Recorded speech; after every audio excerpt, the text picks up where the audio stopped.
history and geography has become boring subjects because they've become just disciplines based on memorization.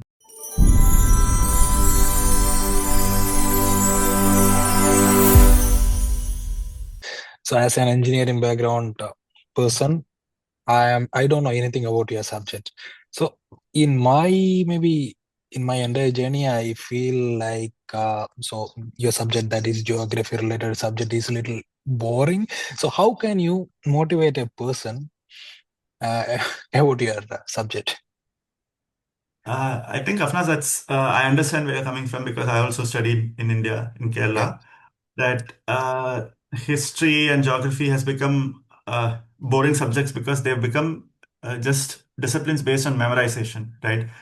You have to remember a set of series, set of events, dates, that sort of thing.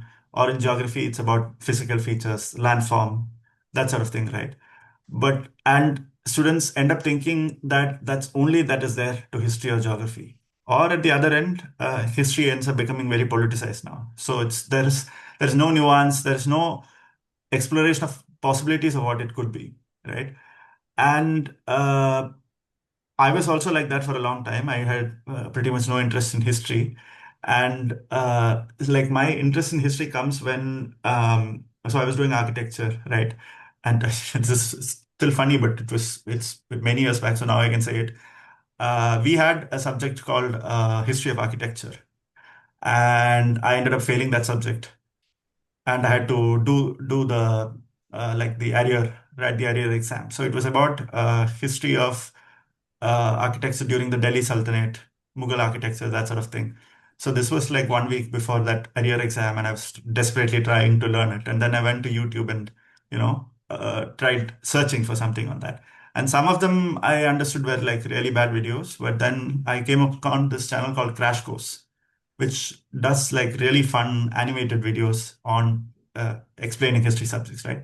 That's when I got introduced to YouTube as a storytelling medium, as like, as communication, science communication, history communication medium, where I understood that it can become like this. Like, it doesn't have to be boring. It can be an exploration. So that was many years back. So now I've come to have a deeper appreciation that uh, in history and geography, knowledge for its own sake is also fine.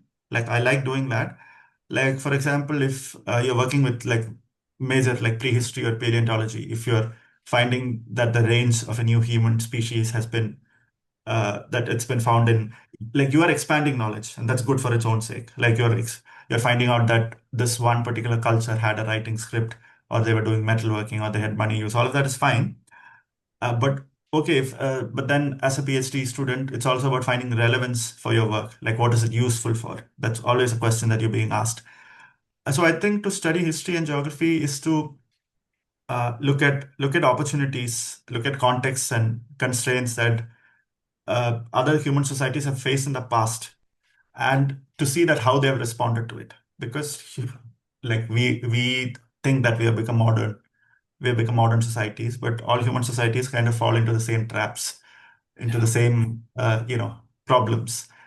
So to study geography, to study history, is to understand how these problems have been set. Like what are the problems that they face? How do they respond to it? Are we making the same mistakes? Because so just to give another example, like sustainability seems like a common sense thing, right? Okay, don't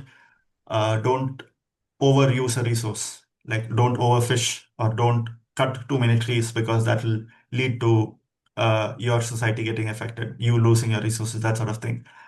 But now that seems like common sense now, but that can be reinforced through historic examples. You study that a particular society or a village living at the edge of a particular, let's say, lake, overfished in a particular way. And that's how they became affected. This is the ways that they coped. This is the way they were able to survive that thing. So you're building your understanding of how you can also respond to problems. Yeah.